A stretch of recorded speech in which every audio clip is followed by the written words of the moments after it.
If you want to understand how significantly Russia's expanded invasion of Ukraine has reinvigorated European attitudes toward security and defense, spend a few days at NATO headquarters in Brussels, as I did recently. The polished battleship Grey building is a hive of activity and a truly incredible thing to contemplate. The alliance's 31 countries are working closely together with a renewed sense of purpose to secure the continent and deter Russian aggression against Europe.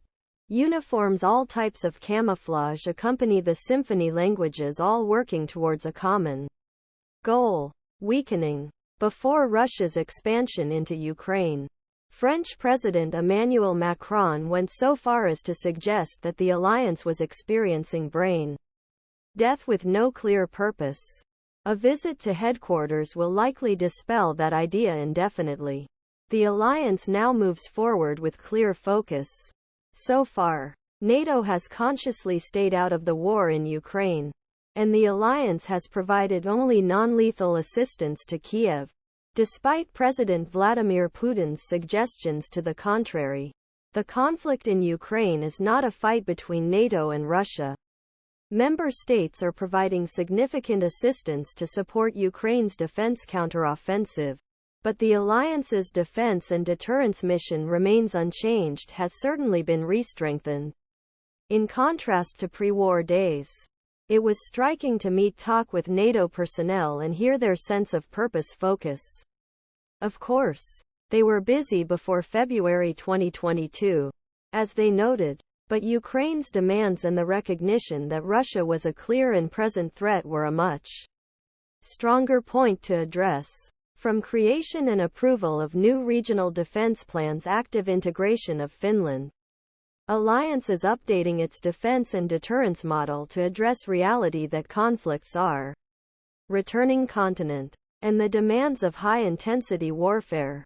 NATO, its member states must relearn challenges meeting demands high-intensity warfare and complexities mass mobilization logistics, such as rapid movement units across Europe, operations in Southwest Asia. Russia's expanded invasion of Ukraine has exposed the fact that the continent is not immune to interstate war.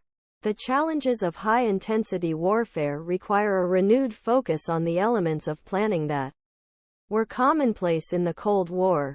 NATO's Defense Production Action Plan, for example, is a clear recognition that more is needed, such as more artillery shells, ammunition and equipment, and an attempt to jumpstart the process in a smart, sensible way. Regional defense plans will ensure that alliance is more prepared and adaptable to the geographic threats that Russia will present in future.